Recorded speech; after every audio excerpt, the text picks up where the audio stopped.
നമസ്കാരം. തിരുവനന്തപുരം കോർപ്പറേഷൻ്റെ അടുത്ത ഏതോ കൊക്ക് ചത്തു എന്ന് കേട്ടു. എന്തായാലും കൊക്കോ കോഴിയോ എന്ത് തന്നെയായാലും ജൂലൈ 14 സുഗതനെത്തും. സത്യപ്രതിജ്ഞ ചെയ്യുക തന്നെ ചെയ്യും. കോടതി അദ്ദേഹത്തിന് ഇടക്കാല ജാമ്യം അനുവദിച്ചിട്ടുണ്ട്. ഇനി സുഗതന് 3 കൗൺസിൽ യോഗങ്ങളിൽ പങ്കെടുത്തില്ല എങ്കിൽ അയോഗ്യമാകും. അദ്ദേഹത്തിന് ഒരു സാധ്യതയും പിന്നീട് കോർപ്പറേഷനിലേക്ക് എത്താൻ ഇല്ല എന്നാണ് പറയപ്പെടുന്നത്. എന്നാൽ വാസ്തവം അങ്ങനെയാണോ? അല്ല. They may challenge the decision before the appropriate authority or court if they believe the decision was incorrect or that they had valid reason. അതായത് വളരെ വ്യക്തമായ ഒരു കാരണമുണ്ടെങ്കിൽ അത് അദ്ദേഹത്തിന് കോടതിയോ അല്ലെങ്കിൽ മറ്റെന്തെങ്കിലും അതോറിറ്റിയോ ബോധ്യപ്പെടുത്തിക്കൊണ്ട് അദ്ദേഹത്തിന് തിരിച്ചു വരാവുന്നതേ ഉള്ളൂ. കൊക്കും കോഴിയും ഒക്കെ ചാകാനും ചാകാതിരിക്കാനും ഒക്കെ കാത്തിരിക്കുന്ന ആൾക്കാർക്ക് ശ്രദ്ധയ്ക്കാണ് ഇവിടെ കോടതിയും നിയമ സംവിധാനവും ഒക്കെയുണ്ട്. രമേശ് ചെന്നിത്തലയുടെ പോലീസോ അല്ലെങ്കിൽ അന്വേഷണ കമ്മീഷനുകളോ മാത്രമല്ല, അതിന് മുകളിൽ മറ്റ് സ്ഥാപനങ്ങളുണ്ട്. ഭരണഘടനാപരമായിട്ടുള്ള എല്ലാ അവകാശങ്ങളെയും സാധ്യതകളും അനുവദിച്ചു കൊടുത്തുകൊണ്ട് ഇവിടെ അത് നിലനിൽക്കുന്നിടത്തോളം കാലം അങ്ങനെ ചുളുവിന് ഭരണം നേടിയെടുക്കാനും ഭരണം തട്ടിയെടുക്കാനും സാധിക്കും എന്ന് വിശ്വസിക്കുന്നത് തന്നെ ആസ്ഥാനത്താണ്. അങ്ങനെ വലിയ ശരീരവും കരുത്തുമൊക്കെ ഉണ്ട് എങ്കിൽ കോർപ്പറേഷനിൽ അധികാരം കിട്ടുമെന്ന് ഒരു വ്യാമോഹമുണ്ടായിരിക്കും. അങ്ങനെയല്ല. അവിടെ അധികാരം കിട്ടണമെങ്കിൽ ഒരു ഭൂരിപക്ഷം വേണം. ഭൂരിപക്ഷം ഇല്ല എങ്കിൽ ശരീരത്തിൻ്റെ ഭാരമോ അല്ലെങ്കിൽ ശരീരത്തിൻ്റെ വലിപ്പമോ കണ്ടിട്ട് ആരും തന്നെ ഉത്തരവാദിത്തങ്ങൾ ഏൽപ്പിച്ചു കൊടുക്കില്ല. അങ്ങനെ വിശ്വസിച്ച് പോയി എങ്കിൽ തെറ്റാണ്.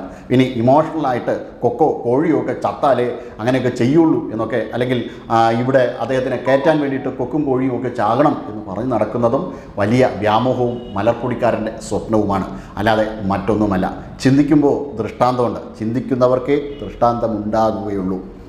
എന്തായാലും പലരുടെയും കാലും കൈയും പിടിച്ച് സംസ്ഥാന നേതൃത്വത്തിലും മുഖ്യമന്ത്രി പദവിയിലേക്കും മറ്റ് മന്ത്രി പദവിയിലേക്കും എത്തുന്നത് പോലെ അല്ല ജനങ്ങളുടെ കയ്യിൽ നിന്ന് വിശ്വാസം നേടിയെടുക്കുന്നത്. പ്രത്യേകിച്ചും കോർപ്പറേഷനകത്ത് ലോക്കൽ ബോഡി തിരഞ്ഞെടുപ്പുകൾ വിജയിക്കണമെങ്കിൽ അടിത്തട്ടിൽ ജനങ്ങളുമായിട്ട് ബന്ധം വേണം. അല്ലാതെ എവിടെയെങ്കിലും നിന്നുകൊണ്ട് എന്തെങ്കിലും സംസാരിച്ചു പോയാൽ ജനങ്ങൾ വിശ്വാസത്തിലെടുക്കില്ല, കണക്കിലെടുക്കില്ല.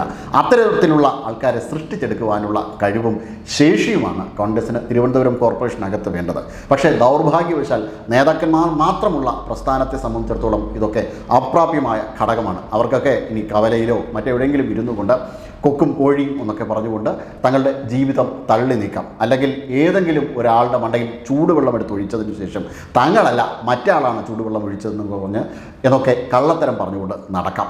അങ്ങനെ കുറച്ച് ആൾക്കാരെ കൂടെ കൂട്ടുകയും ചെയ്യാം.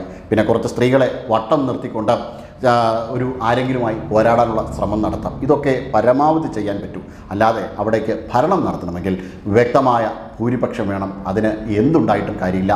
ജനങ്ങളുടെ അടുത്തേക്ക് ഇറങ്ങണം, ജനാധിപത്യപരമായി പ്രവർത്തനങ്ങൾ നടത്തണം, ജനങ്ങൾക്ക് ബോധ്യം വരണം ഇയാൾ നമുക്ക് സഹായം ചെയ്യുവാൻ ഉണ്ടാകും, നമുക്കൊപ്പം ഈ 5 വർഷവും ഉണ്ടാകുമെന്ന്. അങ്ങനൊരു ബോധ്യമുണ്ടെങ്കിലേ ജനങ്ങൾ നിങ്ങൾക്കൊപ്പം നിൽക്കുകയുള്ളൂ. അതിനുള്ള പോംവഴികൾ കള്ളത്തരങ്ങളോ കാപട്യങ്ങളോ ഒന്നുമല്ല. ശരിയായ രീതിയിൽ മനുഷ്യർക്കൊപ്പം നിന്ന് അവർക്ക് നീതി നേടിയെടുത്ത് കൊടുക്കുക എന്നത് മാത്രമാണ്.